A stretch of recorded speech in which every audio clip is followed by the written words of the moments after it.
Hello everyone, welcome to my channel. Today I'm going to be going over the basics of what you need to get started with fixing and potentially selling watches or just repairing. We're going to be starting with the tried and true. So the first thing you'll need is a spring bar tool. I love these fiberglass pens, a screwdriver,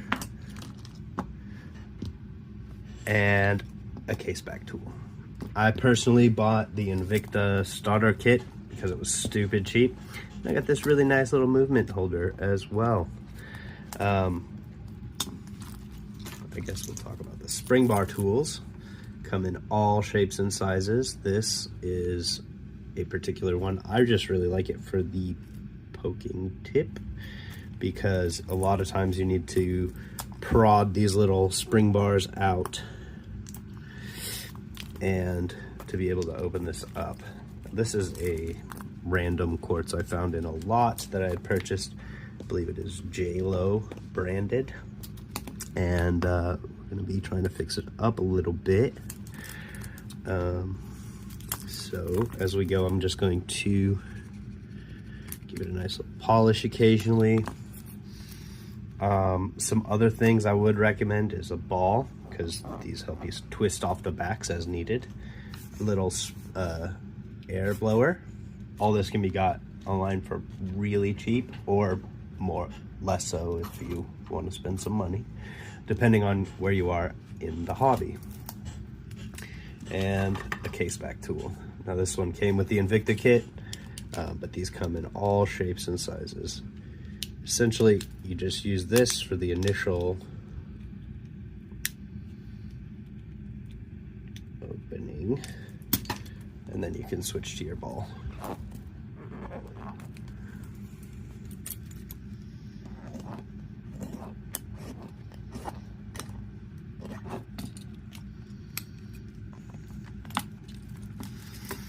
And the final thing you'll need is a battery. And unfortunately, depending on the watch, your battery will vary. So as you can see, I just removed the case, the movement holder, and there's a tiny little battery in there that says SR920SW. It is a 371. And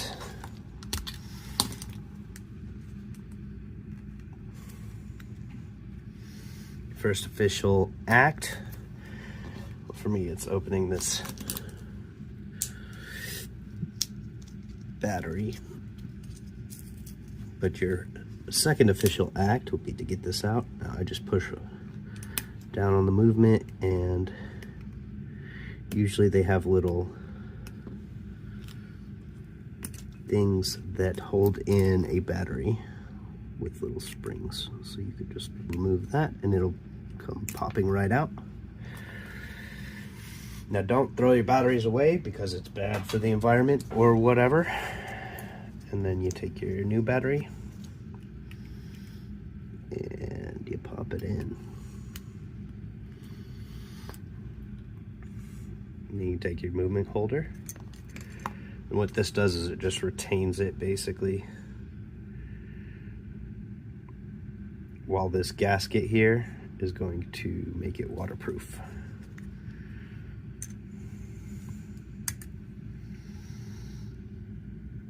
And that just fits in a little groove there.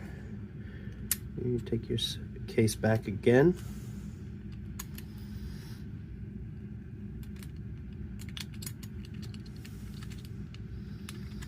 I usually just get it started with my fingers if I can, and if I can't, I go straight to the ball.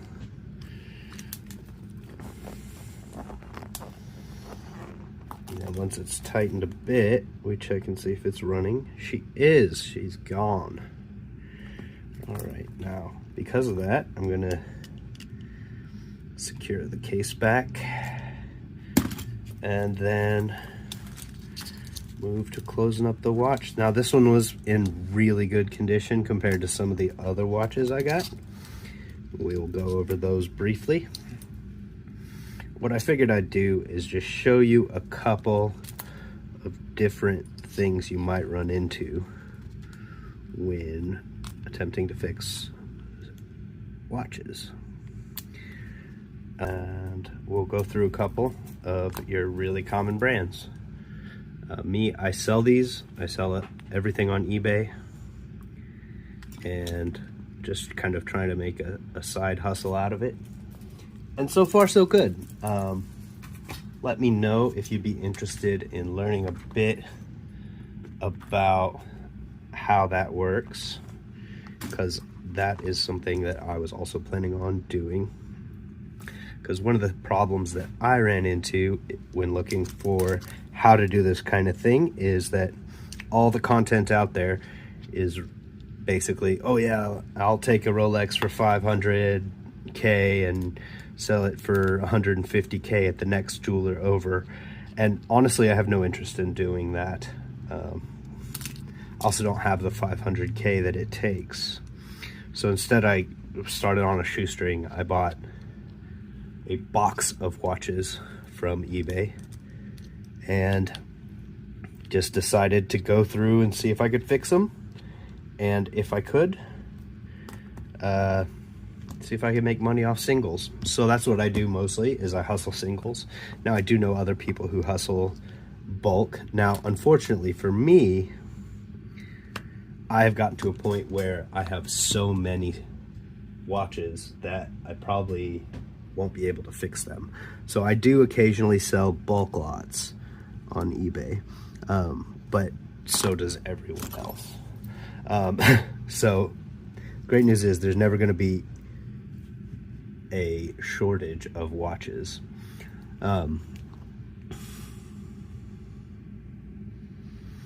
And that is one of the things that I kind of depend on, because usually in our consumer culture, we just throw things away. The whole fast fashion, unfortunately, applies to jewelry. Now, occasionally you will get someone who is really attached to a certain watch or something, and that's actually been one of the really nice things as well, is because you can help people out by changing those batteries if they need it. Whereas, you know, they might go to a jeweler and it would cost, you know, $5 to $10, something like that. And I'm not really interested in $5 to $10 for a battery. So instead I just do it myself, or help my friends so they don't have to go to their own jeweler. Now that's not to say that there isn't a place for jewelers, because there absolutely is. I can't do a vast majority of things, but some of this stuff is just easy. Like these batteries, all I had to do was remove a couple of the screws there to pull it out. These are Timex. This is a Timex Ironman, and it's actually a really tiny one. So unfortunately, I'm gonna have to grab my handy dandy tweezers to replace these super tiny screws. But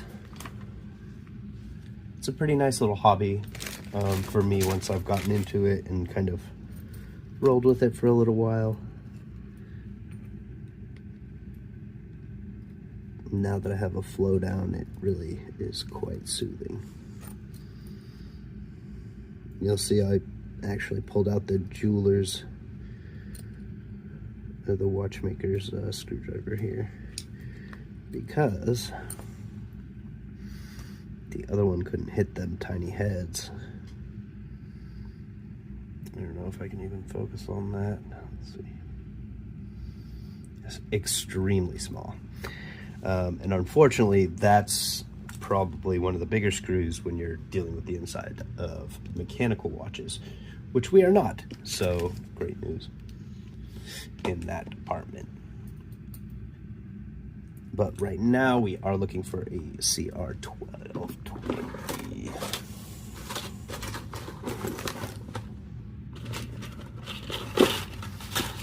I just buy these batteries on Amazon, eBay, whatever. AliExpress if you're feeling patient. And then they ship them right to your door. Granted, they are this particular brand, I have no idea what it is, Scobandi or something.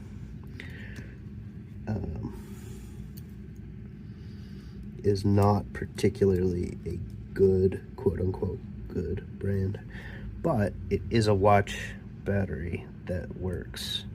Now, do these necessarily last like a Maxwell or a Renata? No. And that's why I say that they're not necessarily a good brand. However, I personally have not had an issue with these, except for when I've bought in too big a bulk and had too many watch batteries just relaxing out there. And unfortunately, some of them then become dead, just chilling in the packaging, which wouldn't happen with a, you know, maybe a higher quality controlled brand.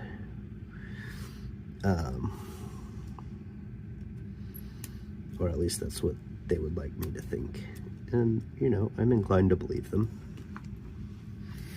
So, we get this guy. Same structure, basically, except for on these, it's just a bit of a different movement. Gotta make sure it's working. It is not. So now we will go back in and we will troubleshoot. When I say troubleshoot, press dot to reset.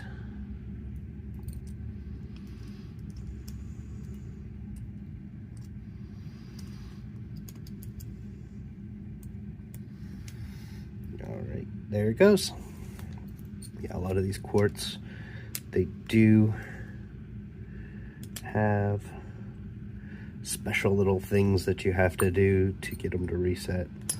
Sometimes it's like to connect the positive and negative to like short it basically really quick, and that resets it. Now granted, it's not actually a short, it's just you're just touching one of their little posts to the battery to kind of like jolt it back to life. But they always have something. And it's not even necessarily a lot of the Miyota movements the your basic quartz watch would have. They're going to be really easy. You just throw a battery in and they hum away.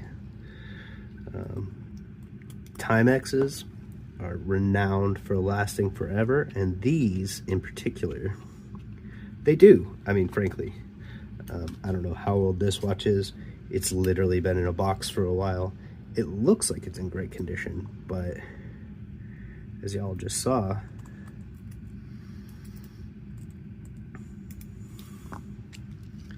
just plug a new battery in and she's off to the races. Yeah, there she is. Now let's see. Make sure all the buttons still work, if they do. The light does function. Let's see. All right, so here we got a Michael Kors. These typically, for me, they sell pretty well.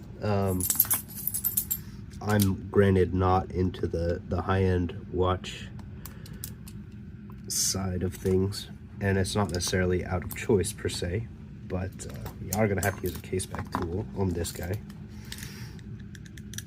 Just primarily because I don't have the capital. I don't have the ability to go to Rolex and say, hey bro, give me 3 of those Daytonas, or what. I know that that's actually not how it works, but it's just not something I can do. So with this one, this is kind of what I meant with the more standard Miyota movements. This isn't actually a Miyota because I believe they use something fancier. But I'm trying to see what battery that is. It's probably a 377. Nope, 364. It is a SR621, which is the equivalent of a 364 battery. And they're pretty small little guys.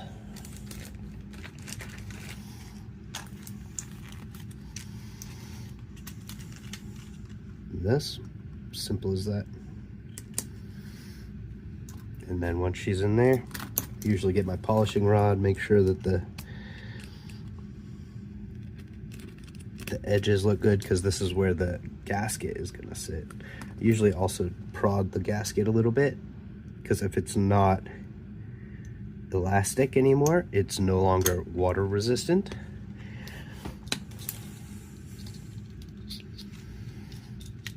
And then to close them, you can just snap them back if you can muster.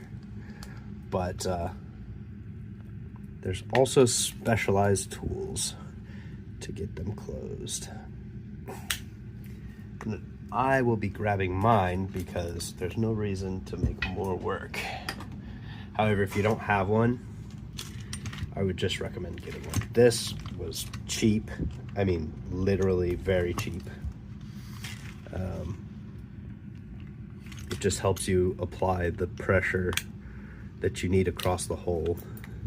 I think I paid 10 bucks for it from China, and it's obviously not perfect, but it gets the job done.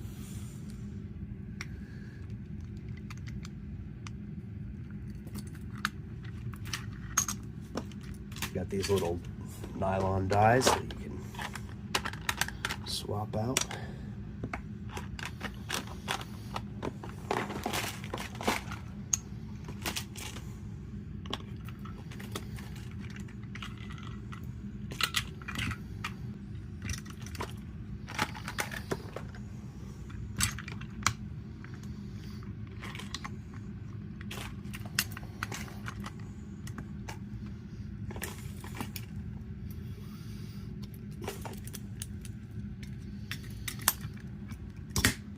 And once you hear that sound, she's waterproof again, and look at her go. I don't know. I personally think this is a bit busy for my watch, but just check, make sure the hands are running and not running into each other, because that can foul up a movement pretty good.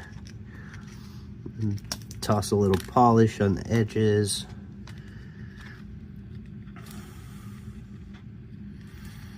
Kind of in between these little crystal fake diamonds here.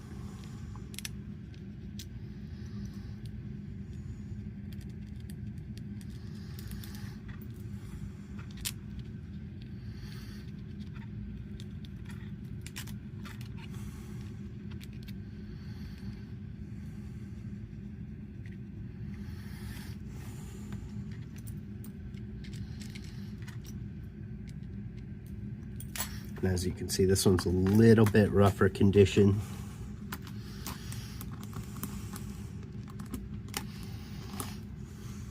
But, I mean, still pretty good, all in all. And once you're done there, I'm just gonna put that spring bar back in, and we're good to go.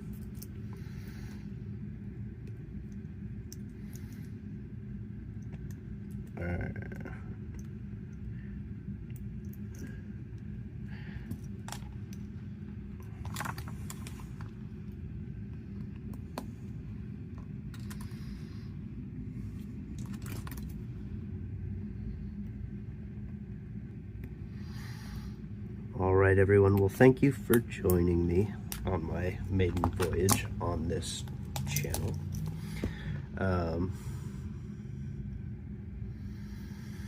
And let me know if there's anything in particular that you would like to see. I plan on doing videos about repairing watches, if not just talking over me repairing watches, and seeing where we go from there. Because you know, I watch a lot of the reseller community here on eBay, and when I was searching around for my niche to do the reselling thing, I couldn't find anything about watches. Well, I mean, you know, I couldn't find anything about lower end watches, especially considering that you know, the vast majority of people want to watch about a Rolex or a Patek, you know, Philippe, you know, high-end brands, even Invictus, right? But I personally make these my bread and butter. A good old Timex. They sell like nobody's business, and you know, they take a licking, keep on ticking. But yeah, let me know what kind of things you'd like to see coming up, and I appreciate you joining me today. Thanks.